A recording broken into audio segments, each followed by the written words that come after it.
أعوذ بالله من الشيطان الرجيم. بسم الله الرحمن الرحيم. السلام عليكم ورحمة الله وبركاته. الحمد لله وكفى، والصلاة والسلام على رسولنا المصطفى وعلى آله وأصحابه وأنصاره وأتباعه وأهل ملته ومن اهتدى. اللهم اجعل جمعنا هذا جمعا مرحوما وتفرقنا من بعده تفرقا معصوما. ثم أما بعد.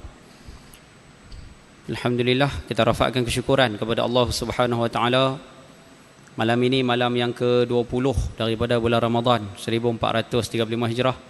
Allah masih lagi manjangkan usia, berikan kita kelapangan, kesihatan, sama-sama dapat berada dalam majlis ilmu setelah selesai tarawih dan juga witir.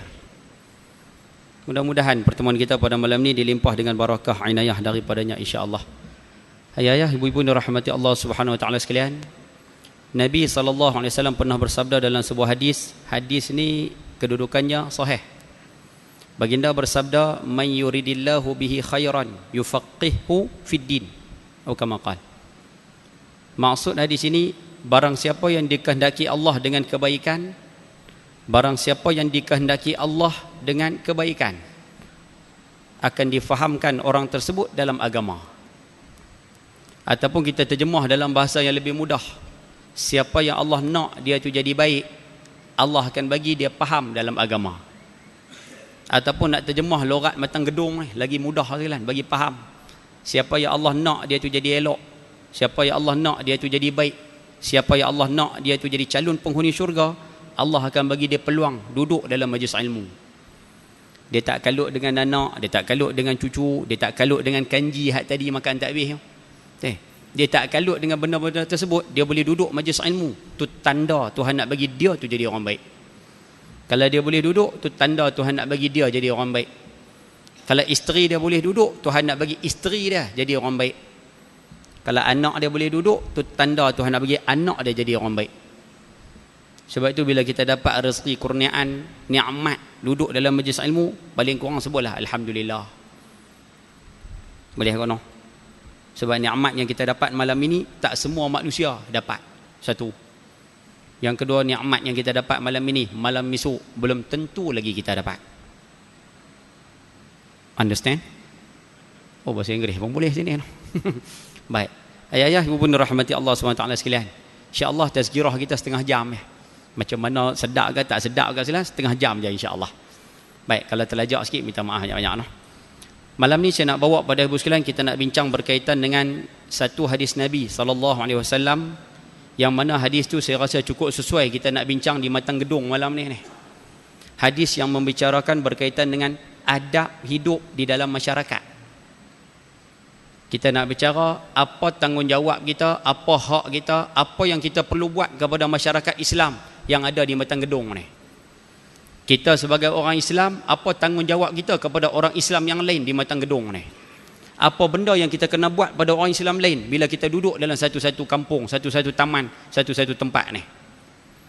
Dan malam ni kita nak bahas berkaitan dengan hadis ini silan. Kita nak minta praktikkan balik, bagi hidup balik di matang gedung ni. Kalau benda ni tak ada, kami dah praktik lama dah. Kalau dah ada, teruskan. Boleh kan? InsyaAllah. Hadis ni diriwayatkan oleh 5 orang periwayat hadis: Tirmizi, Nasai, Ibnu Majah, Abu Daud dan Imam Ahmad bin Hanbal. Yang tak riwayatkan hadis ini cuma Imam Bukhari dan Imam Muslim. Baik. An Abi Hurairah radhiyallahu anhu qala Rasulullah sallallahu alaihi wasallam, haqqul muslimi 'alal muslimi sittun.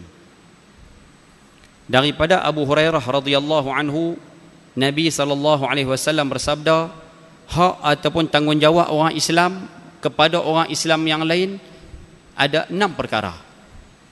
Tanggungjawab kamu bila duduk dalam masyarakat ada 6 benda yang kamu kena buat. Qila wa ma hunna ya Rasulullah. Para sahabat bila dengar ni pakat tanya, apa benda ya Rasulullah? Benda apa 6 perkara tersebut? Nabi sebut satu persatu, kita akan bahas satu-satu silalah insya-Allah dalam tempoh masa setengah jam ni. Nabi sebut yang pertama, idza laqitahu fasallim alaihi. Bila kamu jumpa orang Islam yang lain, fasallim alaih, bagi salam pada dia. Terjemah mudah, jumpa bagi salam. Tu adab, tu tanggungjawab, tu hak kamu bila jumpa orang Islam lain. Jumpa orang Islam, bagi salam. Sebab tu kita minta kalau boleh di Matang Gedung ni kita ubah budaya hoi tu Ustaz. Hoi tu kita minta buang lah.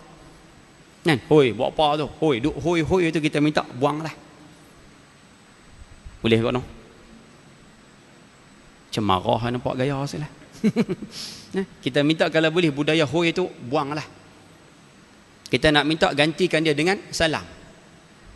Kerana salam ini adalah tahiyah yang datang daripada Islam. Salam ni adalah benda yang diajar oleh agama kita.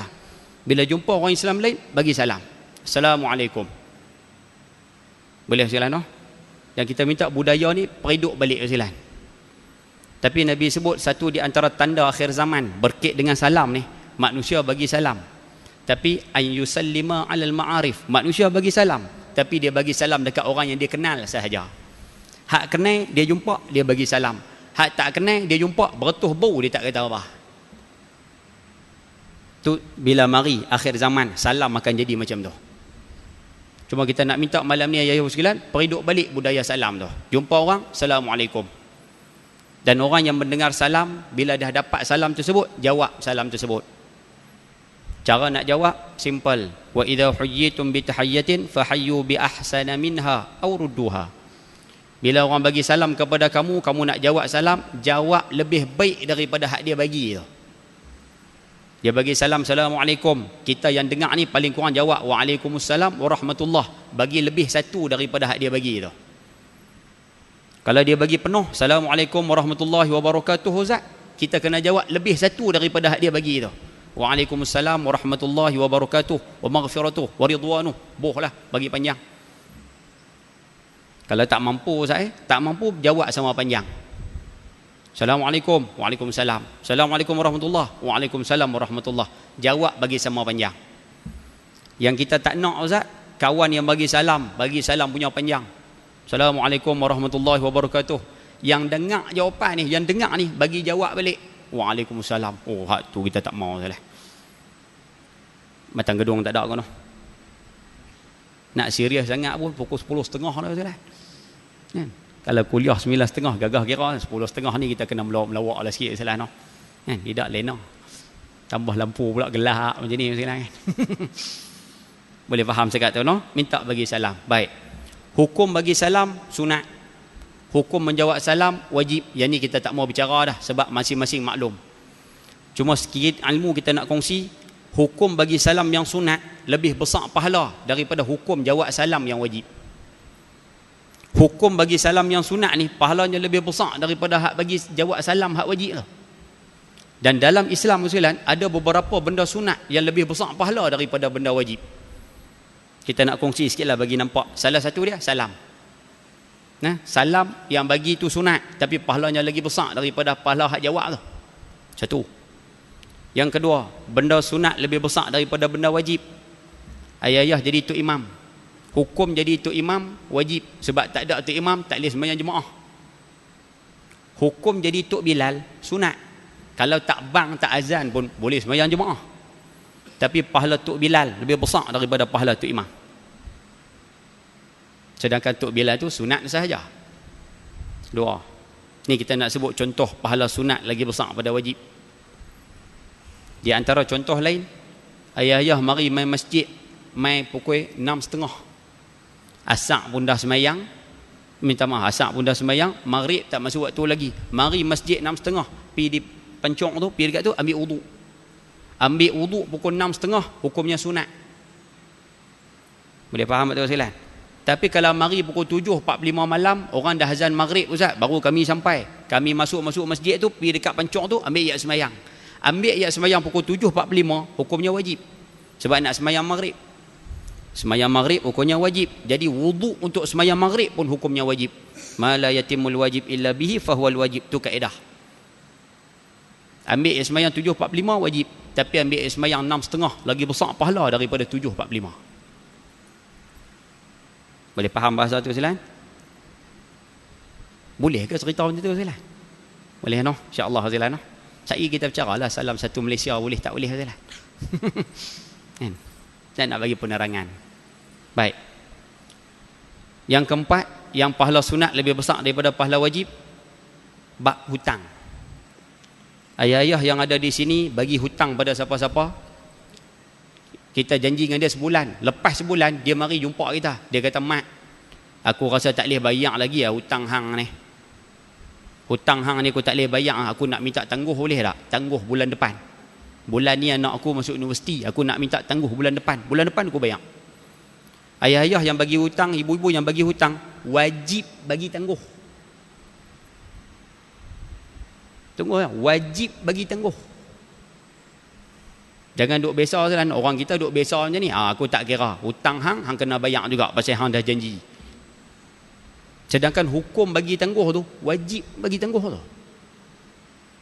Sebab tu lepas ni kalau orang jumpa kita, dia datang sendiri, Ustaz, minta tangguh. Kita wajib bagi tangguh. Boleh faham kan? Melainkan kalau dia tak mari minta tangguh, tak mari minta apa, kita boleh minta lah pada dia. Ni dia mari mengadap kita, dia mari jumpa kita, minta tangguh. Wajib kita bagi tangguh. Tapi kalau dia mari jumpa kita, dia minta tangguh. Ayah kata macam ni, hang hutang aku 10,000 kan. Tak apalah, kira halal. Nak bagi abuang kipas. Nak kira 10,000 tu, kira halal. Halal 10,000 tu, Ustaz. Hukum menghalalkan hutang tu sunat sahaja. Tapi pahala menghalalkan hutang lagi besar daripada pahala menangguhkan hutang lah. Boleh dapat sekat tu silakan. Nah, kita nak sebut ringkas-ringkas silakan. Jadi salah satu daripada benda sunat yang lebih besar pahala, bagi salam. Baik. Nak bagi salam kepada orang ada kaedah. Ada adab dia. Kita sebut hak belakang ni, kita sebut pendek-pendek silakan. Antara adab bagi salam, yang pertama sekali Nabi sebut wal mashi, orang yang bergerak kena bagi salam pada orang yang duduk. Jadi siapa naik motor, yang naik motor tu bagi salam pada hak duduk atas pangkin. Siapa naik kereta, yang naik kereta tu kena bagi salam pada orang hak duduk bawah pokok pelam. Baru kena kaedah tu lah. Orang yang bergerak kena bagi salam pada orang duduk kedai kopi. Baru kena. Hari ni terbalik saya. Hak duduk kedai kopi tu bagi salam pada hak naik motor tu. Assalamualaikum. Oi, mainlah singgah tu. Tak betul. Kaedah tu tak kena, nampak gaya tu. Kita nak minta apa betul balik adab ni Ustaz. Ada orang sebut pada saya baru ni, dia kata, Ustaz, bab adab ni tak mengaji sangat pun tak apa. Allah. Ulama mengatakan apabila seseorang manusia tu Allah nak muliakan dia atas dunia ni, Allah bagi dia ada ilmu, Allah bagi dia reti adab. Dan orang yang Tuhan nak bagi dia hina atas dunia, Allah bagi dia tak ada ilmu, dia tak reti adab. Mak tu kita minta kalau boleh di permatang gedung ni sekalian, jadilah sama-sama manusia yang ada ilmu dan beradab. Sebab tu kita kongsi sama-sama tajuk ni malam ni. Jadi orang yang bergerak bagi salam pada orang yang duduk, satu. Yang kedua Nabi sebut orang muda kena bagi salam pada orang tua. Itu adab. Dan yang ketiga Nabi sebut wal qalil 'alal katsir, yang sedikit kena bagi salam pada yang ramai. Itu cara.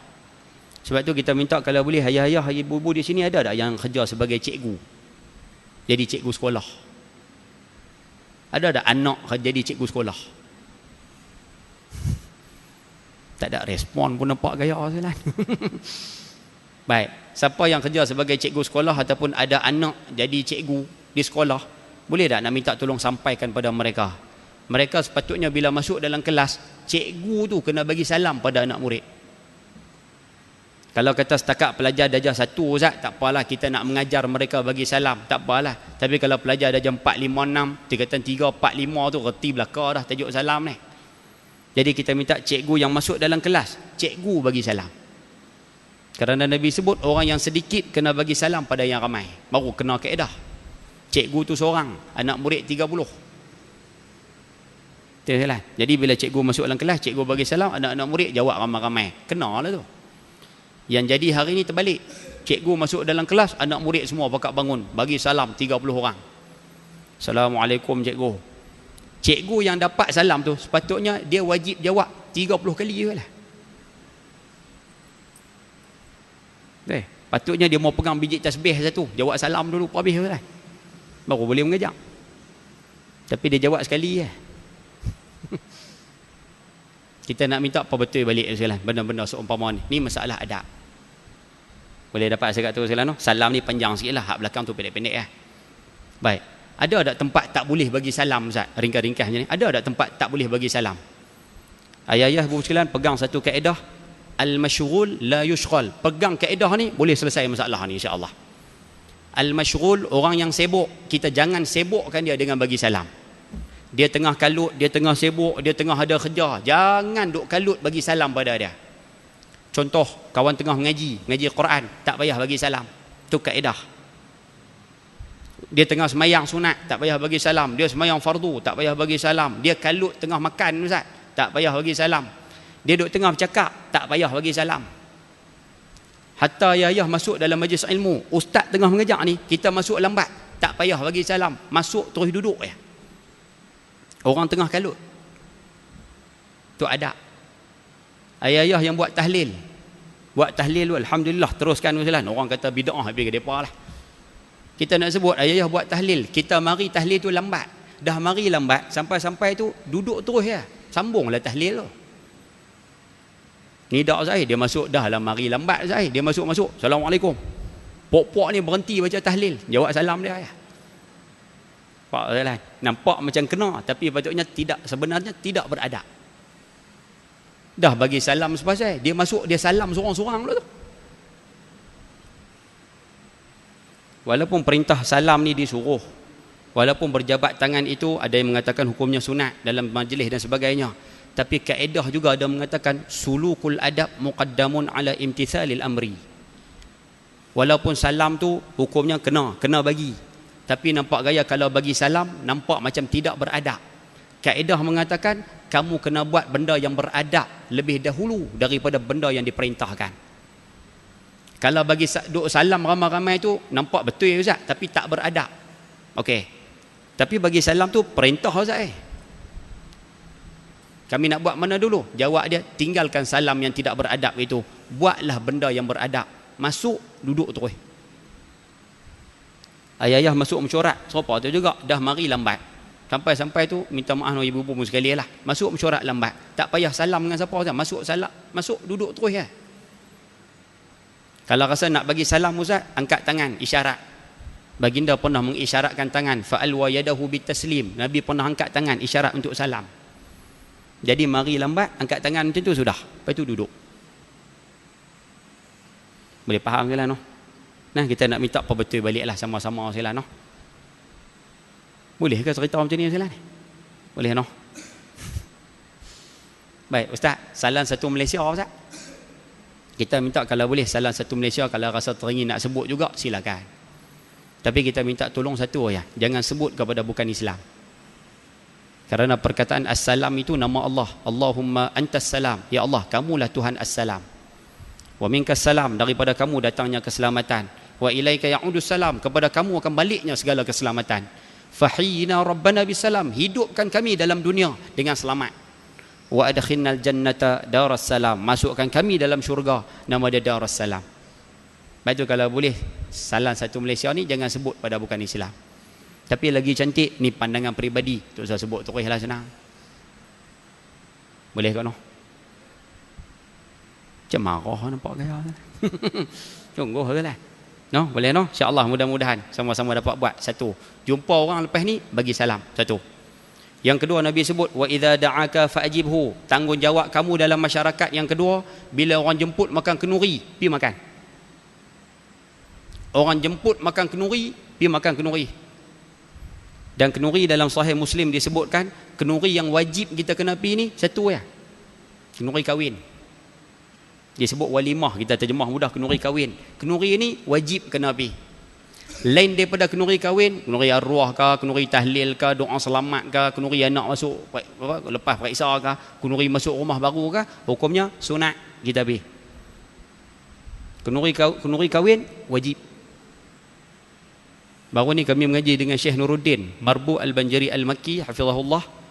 Orang tanya dia tentang soalan, Syekh, bila mari bulan Syawal, kadang-kadang orang buat kenuri kahwin, kami puasa sunat, nak buat macam mana? Nak kena buka kenuri itu ke? Nak buka kenuri pula dah. Nak kena buka puasa tu pergi makan kenuri ke? Ataupun kami duduk di rumah tak pergi makan kenuri? Sedangkan puasa tu puasa sunat, tak pergi makan kenuri, benda tu benda wajib, jadi berdosa. Kalau kami pergi makan kenuri, terlepaslah puasa sunat Syawal 6 hari ni. Pasal kami pun tinggal 6 hari ngam-ngam tu Tahu Syekh Nuruddin jawab apa Ustaz? Dia jawab cukup mudah. Kami pun tak pernah sangka jawapan dia Ustaz. Dia kata undangan memenuhi kenuri tersebut, undangan kenuri ni, dia kata kita pi suar muka. Dia terjemah bahasa mudah dia macam tu lah. Dia kata kita pi suar muka. Suar muka tu dikira memenuhi undangan tu. Makan tak makan, nombor 2. Jadi kalau kita pi makan kenuri Ustaz, orang panggil makan kenuri, pi suar muka tu dikira memenuhi undangan. Tu Ustaz, makanan pun kami tak jamah pula, dah kami puasa. Teruskan puasa, dia kata. Tapi sampul bagilah. Kan? Sampul tu bagilah Ustaz, dah pergi makan kenuri ni. Dia jawab cukup mudah kan. Kita pun, oh macam tu. Sebab tu kita minta kalau boleh Ustaz, kenuri yang bersifat wajib ini, orang jemput, pi. Ayah-ayah yang ada di sini semua pakat pi belakang dah. Cuma kita nak sebut sedikit Ustaz, ni masalah yang berlaku hari ni lah. Kadang-kadang kenuri yang hukum wajib, kadang-kadang dia boleh jatuh sampai tahap haram kita pergi. Kenuri hak wajib tu kadang-kadang boleh jadi haram. Bila Ustaz? Bila dalam majlis kenuri tu ada benda maksiat. Terjemah mudah, kalau ada majlis maksiat, ayah-ayah tak pi pun tak apa, ibu-ibu di belakang tak pi pun tak apa dah. Contoh maksiatnya apa Ustaz? Minta maaf sebut no, kasar segala bunyi. Dia bersanding Ustaz. Bersanding tu salah ke Ustaz? Bersanding tu tak salah. Tapi kita minta tolong nak bersanding pukul 11.30 pagi. Waktu tak ada siapa lagi mari ke makan kenuri, waktu adik-beradik saja yang ada, bersandinglah waktu tersebut, tak ada masalah. Nak tangkap gambar ke, nak posing ke, mak pak pengantin nak duduk sebelah ke, silakan. 11.30. Boleh ke lah? Payah saya 11.30, mana boleh pengantin mari awal sangat. Baik, nak bersanding pukul 2, silakan. Kita cadang buat di tempat yang agak tertutup. Yang kita tak nak Ustaz, bersanding pukul 2 petang dalam keadaan siapa main makan kenuri semua nampak pengantin lelaki, pengantin perempuan duduk bersanding tu. Masa tu kewajipan makan kenuri gugur. Anak terona tu duduk bersanding atas kerusi tu. Dia hari pertama menikah lagi dapat cop dayuth. Sebab dia membiarkan isteri dia yang segak, yang make up tu ditonton oleh orang ramai. Ustaz makan kenuri pun ustaz tengok bini dia dapat cop dayuth. Kalau anak kita yang buat macam tu hari tu Ustaz, kesian pada dia Ustaz. Habis tu Ustaz, benda dah lepas tak apalah. Hak ke depan ni kita minta tolong Ustaz. Tak usah buat dah. Tapi kalau pergi makan kenuri ada macam tu, balik tu kasar punya balik Yang kedua, kalau ayah pergi makan kenuri, lah ni budaya ni tahun 1980 90 banyak. Tapi mari 90 tahun 2000 ni lebih ni, ustaz-ustaz duk mengajak cantas belakang dah budaya ni. Setahun 2 tahun ni hidup balik budaya ni. Budaya karaoke. Dia hidup balik dah. Main pukul 3, pukul 4 duk asah suara belakang. Pakai duk menyanyi. Tak tahulah pakai nak masuk kilauan emas ke apa, tak tahulah Ustaz kan. Otai masih berbisa. Kan nak asah suara belakang. Pakai duk melalak, duk menyanyi Ustaz. Allah. Sebab tu kita minta ayah-ayah kalau pergi makan kenuri hak jenis macam ni, balik Ustaz, kalau dia pasang lagu Ustaz, kalau lagu yang dinyanyikan oleh orang laki-laki, silakan. Makanlah kenuri tersebut.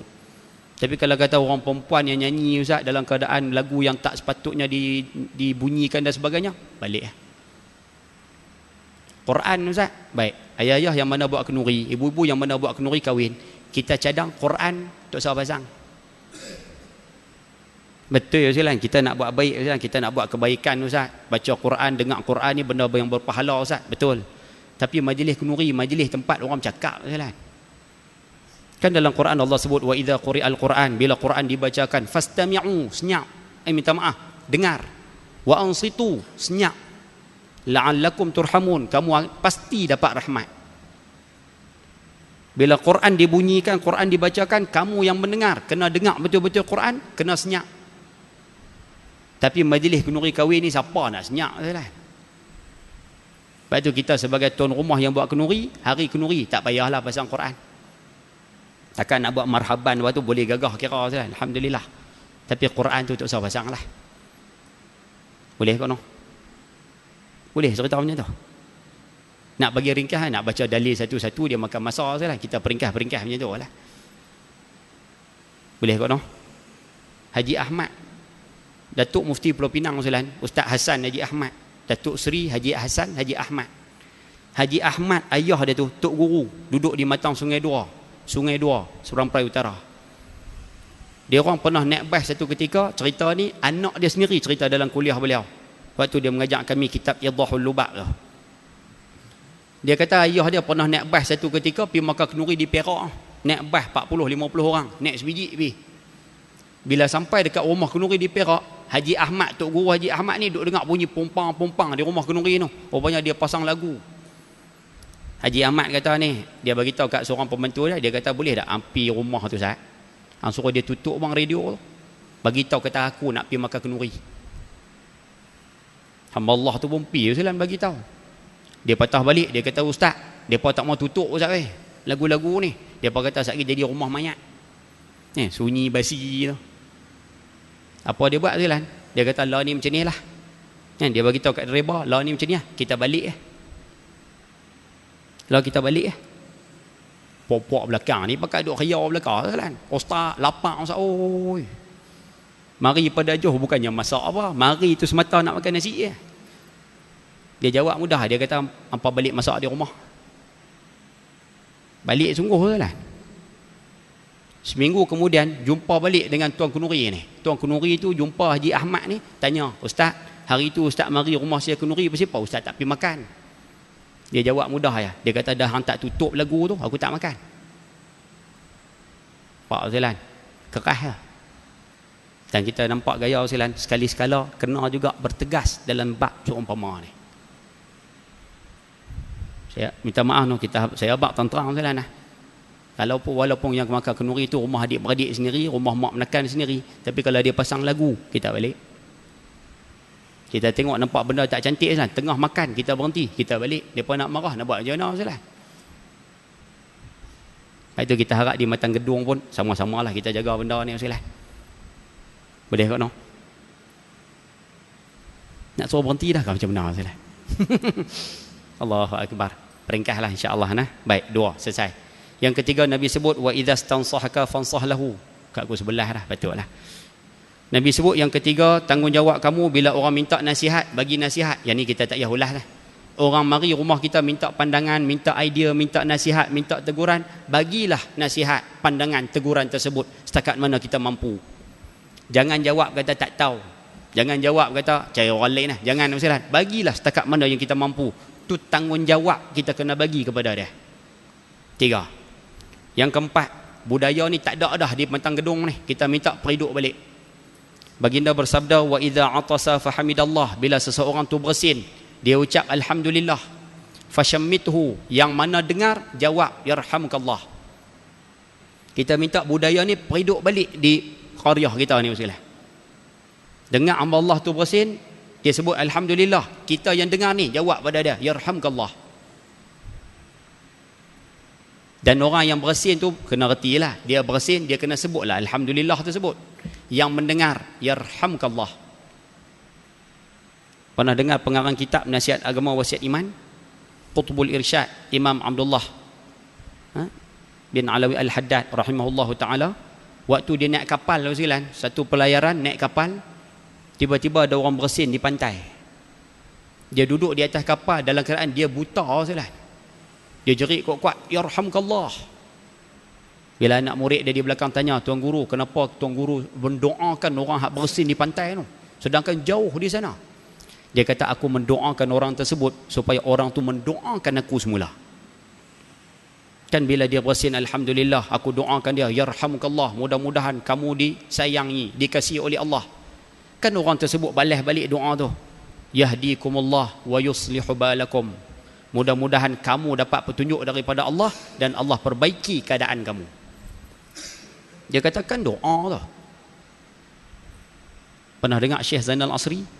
Orang Kedah kenal kan? Syekh Zainal Asri cakap sikit-sikit, Allahumma salli ala sayyidina Muhammad, Allahumma salli ala sayyidina Muhammad. Antara ulama muda yang pernah bermimpi bertemu Nabi sallallahu alaihi wasallam. Dia pernah sebut dalam satu kuliah beliau berkaitan dengan bersin. Kami mengaji tajuk bersin. Tapi ini saya tengok dalam YouTube saja sekalian, kuliah bersin beliau ni. Dia kata waktu dia mengajak, waktu dia berada di Mesir, turun semayang subuh. Mari soh pertama penuh dah. Jadi dia duduk soh nombor 2. Tok Imam belum lagi angkat takbir, dia duduk soh nombor 2 seorang-seorang. Tiba-tiba dia bersin Ustaz, dia sebut alhamdulillah. Dia kata satu soh depan ni semua pakak pusing belakang, kata kepada dia, yarhamkallah.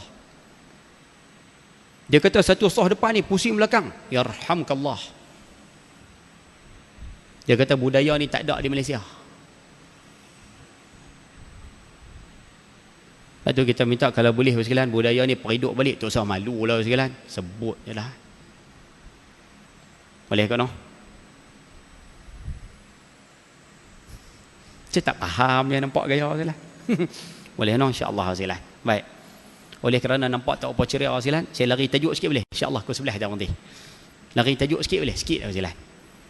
Baru ni kami mengaji dengan seorang ustaz. Dia menikah 3 sekalian. Dia menikah 3. Jangan marah sekalian no. Pasal kami negeri paling banyak perceraian dalam Malaysia hari ni, negeri Pulau Pinang. Negeri Kemetot ni. Tapi negeri paling banyak perceraian. Sebab tu kita minta hari ni ilmu ni kita kongsi sikit-sikit sekalian. Ayah-ayah yang mana yang veteran tak ada masalah dah. Cuma nak minta bagi tahu dekat anak lelaki atau anak perempuan hak nikah ya. Depa perlukan sangat ilmu seumpama ni. Ayah-ayah ibu-ibu okey belaka dah. Dia kata ustaz yang mengajar ni sebut, dia kata orang lelaki orang perempuan bila menikah ni, dia kata mudah ya. Orang lelaki-lelaki bila kahwin nak bagi bahagia hidup rumah tangga, ingat 2 benda. Jaga sungguh-sungguh 2 benda ni. Orang perempuan satu ya. Dia kata orang lelaki-lelaki nombor 1, cara paling mudah sekali, bini kata apa pun senyap. Dia kata yang tu ya. Bini kata apa pun senyap. Bini kata abang ni teruk okey. Kan? Abang ni kira duduk kedai kopi ya, pukul 12, pukul 1 balik lawai sikit, duk kira balik lambat ni. Okey, dia kata cukup, jangan jawab. Dia lah. Faham ke saya duk cerita? Dia kata jangan bangkang ya. Dia kata jangan jawab apa. Kata okey sudah. Sebab dia bagi kaedah, dia kata an-nar, api, la tutfi'u bin nar, tidak boleh dipadam dengan api. Ayah-ayah ibu-ibu sekalian lebih maklum tentang kaedah ni. Api orang perempuan, dia marah tu kira api lah. Kalau kita marah juga, marah kita tu tak boleh nak padam marah orang perempuan tu. Jadi dia bagi kaedah, dia kata senyap sudah. Bini kata apa pun senyap. Tu ya. Boleh no? Satu.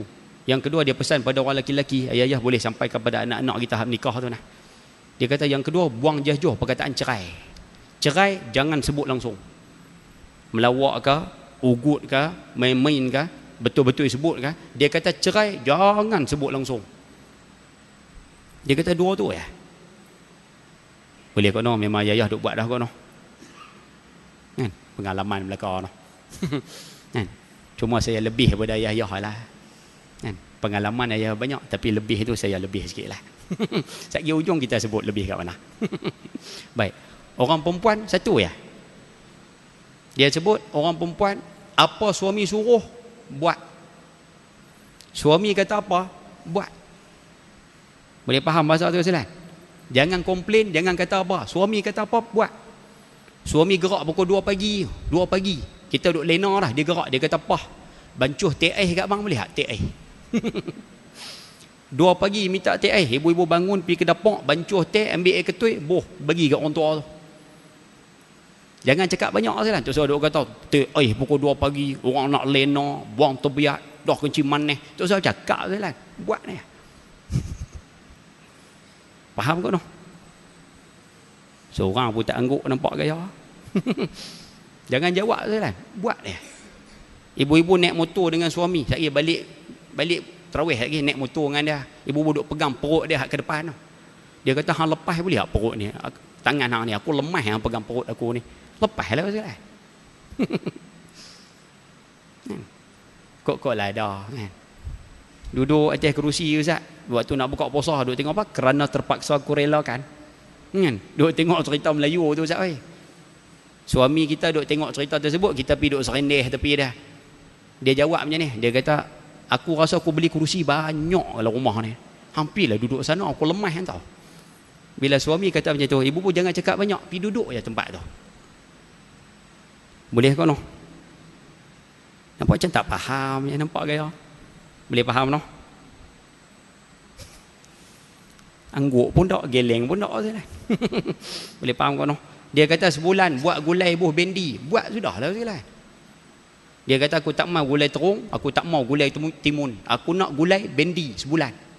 Dia buat dia. Tak usah duk kata cemuih lah, boring lah, tak ada look lain ke apa. Tak payah cakap, buat sudah. Boleh kau no? Boleh, tu kau faham dah, nampak gaya tu. Jadi lepas ni ayah bawa balik borang. Dia kata sign sudahlah. Yang tu tak boleh Ustaz oi. Okey. Tak apa, hak tu melawak lah.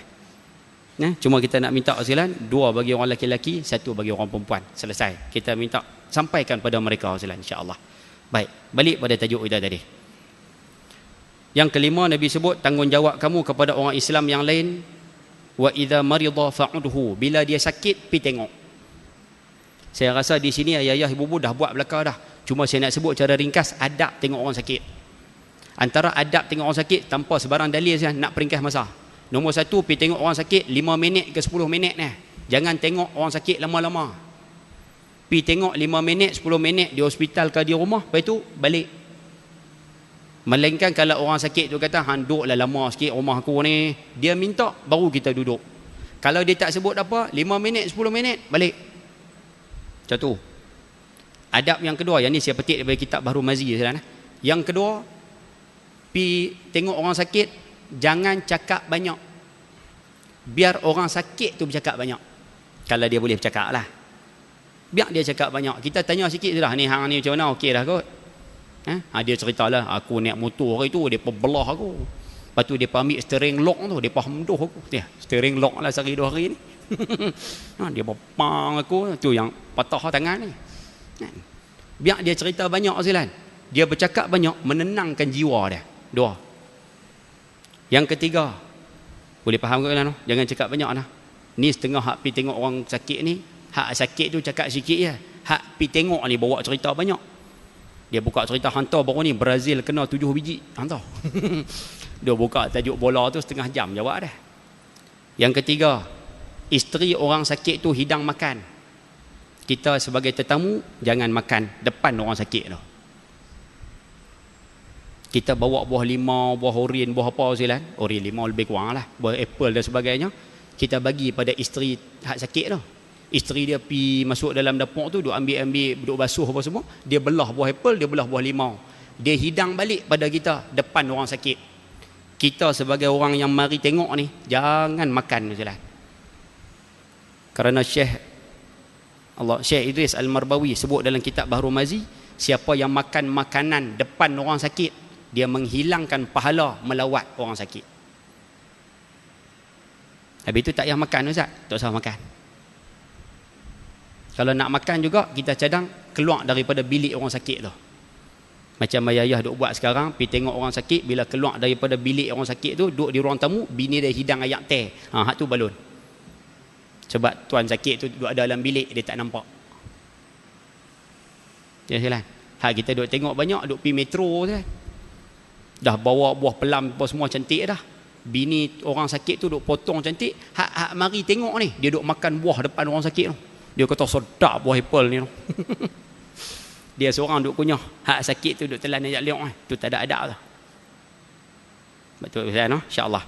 Yang keempat, cakap benda-benda yang menyeronokkan orang sakit. Maknanya kita tengok orang sakit, cakap elok ke dia Ustaz. Insya-Allah seminggu lepas ni boleh main mengaji. Hang tak ada seminggu ni sunyi masjid hang tahu. Masjid buka lampu penuh pun tak bercahaya sebab hang tak ada. Sembang bila Ustaz. Bagi dia seronok. Hantar dah ustaz seminggu duk cari hang ni. Padahal ustaz tak cari pun, saja bagi seronok Ustaz. Yang kita tak nak, cakap benda-benda yang menduka citakan dia. Yang tu kita tak mau. Ayah duk pegang kaki dia, lepas tu duk cakap, sejuk nampak gaya kaki hang. Oh jangan Ustaz. Jangan. Menduka citakan dia. Boleh dapat guna tu adab. Kemudian yang kelima, ayah-ayah yang ada di matang gedung ni ada yang bertugas sebagai penggali kubur. Penggali kubur, tukang mandi mayat, apa hak uruskan kengkapan apa semua ni, ada tak jenis-jenis tu? Baik. Tak ada tak apalah. Siapa yang bertugas, saya sebut tadi lah, tugasan dia, tugas kengkapan, penggali kubur apa semua ni, orang macam ni makruh tengok orang sakit. Faham bahasa? Orang macam ni makruh tengok orang sakit. Penggali kubur makruh dia pergi tengok orang sakit. Kalau dia pergi tengok juga, sekali orang sakit fikir dua, dia ni mari tengok aku ke nak main ukok badan aku banyak mana ni. Jadi orang macam ni silan yang berkait dengan kematian ni makruh dia tengok orang sakit. Melainkan kalau orang sakit tu panggil dia, tanya tentang dia, masa tu penggali kubur ni pilah tengok orang sakit. Tapi kalau tak sebut, tak tengok, tak tanya, tak apa Ustaz, makruh dia pergi tengok. 5. Yang keenam, kita minta adab tengok orang sakit, ayah bagilah sampul. Lepas tu nak balik tu hulurkan sampul. Dia 5 hari di hospital, putus belanja. 5 hari di hospital, bil hospital mahal. Jadi bagilah sikit sampul pada dia, ringankan beban dia. Dan satu kelebihan orang sakit tu silan, sakit bilah macam mana pun, sakit bilah berat macam mana pun. Tapi kalau orang bagi sampul, dia gagau ambil juga kan. Tu kelebihan orang sakit tu. Kan? Dia kita bagi kat dia, dia raut ambil juga duit sampul tu. Lepas tu kita minta bagilah sedikit sebanyak. Boleh kau no? Insya-Allah. 5. Yang keenam Nabi sebut wa idza mata fa'tbi'hu, bila dia mati ikutlah jenazah dia ke kubur. Yang ni saya tak mau ulas, ayah pakat buat belaka, ibu-ibu pun buat dah. Cuma 2 poin last ni saya nak himpun dalam satu hadis sahih. Ni nak habis dah Ustaz. Himpun dalam satu hadis sahih. Satu hari Nabi SAW mengajak para sahabat, Nabi tanya sahabat, man asbaha minkumul yawma sa'iman, siapa di kalangan kamu hari ni puasa? Seorang tak angkat tangan, semua senyap ya. Sayyidina Abu Bakar radhiyallahu anhu angkat tangan, ana ya Rasulullah, aku puasa hari ni. Nabi tanya soalan yang kedua, man at'ama minkumul yawma miskinan, siapa hari ni jamu makan orang miskin? Semua senyap. Sayyidina Abu Bakar kata, ana ya Rasulullah, saya jamu makan orang miskin. Nabi tanya soalan ketiga, man ada minkumul yawma maridan, siapa hari ni tengok orang sakit? Yang kita duk bicara tak saat ni, siapa tengok orang sakit hari ni? Semua senyap. Sayyidina Abu Bakar angkat tangan, ana ya Rasulullah. 3. Nabi tanya soalan yang keempat, man ittaba'a minkumul yawma janazatan, siapa hari ni pergi tengok orang mati? Seorang tak angkat tangan. Bila seorang tak angkat tangan menunjukkan tidak ada kematian di Madinah pada hari tersebut. Sayyidina Abu Bakar angkat tangan, ana ya Rasulullah, aku pi hari ni.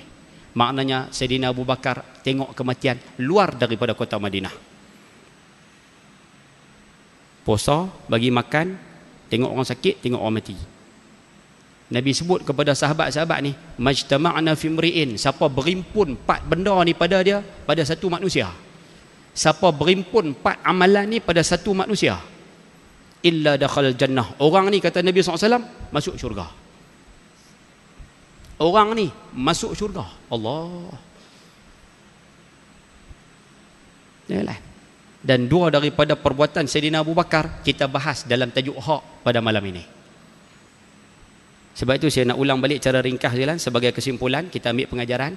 Nabi pesan pada kita, tanggungjawab kita pada orang Islam lain ada 6. Yang pertama, jumpa bagi salam. Kita minta praktik lepas ni. Yang kedua, pi makan kenuri. Nabi sebut orang jemput kita makan kenuri, fa'ajibhu, pi makan kenuri. Yang ni tolong perhati, tengoklah kenuri-kenuri jenis macam mana tu. Nombor 3, orang minta nasihat, bagi nasihat setakat mana yang kita mampu. Orang bersin, sebut Alhamdulillah, hidupkan balik budaya ni dalam masyarakat di Matang Gedung. Nombor 5, orang sakit pi tengok, jaga adab dia bagi elok. Yang keenam, orang mati ikut jenazah dah. Yang ni teruskan budaya yang lama ayah ibu-ibu sekalian buat dalam kehidupan. Jadi mudah-mudahan sekalian 6 benda yang kita kongsi malam ni sama-sama dapat amalkan insya-Allah. Boleh tak no? Jadi saya rasa cukuplah sekadar tu untuk malam ni. Apa yang baik daripada Allah Subhanahu Wa Taala, yang buruk kelemahan saya sendiri. Mohon maaf terkasar bahasa, tersalah kata, ambil masa yang agak panjang terlebih dan sebagainya. Sekian, wabillahi taufiq wal hidayah. Assalamualaikum warahmatullahi wabarakatuh. Bismillahirrahmanirrahim. Alhamdulillahirabbil alamin wassalatu wassalamu ala asyrafil anbiya'i wal mursalin wa ala alihi washabbihi ajma'in. Allahumma rzuqna fahman nabiyyin wa hifdhal mursalin wa ilhamal malaikatil muqarrabin. Allahumma ighfir lana dhunubana wa liwalidina warhamhum kama rabbawna shighara wa li jami'il muslimin wal muslimat wal mu'minina wal mu'minat bi rahmatika ya arhamar rahimin. Walhamdulillahi rabbil alamin. Taqabbalallahu minkum.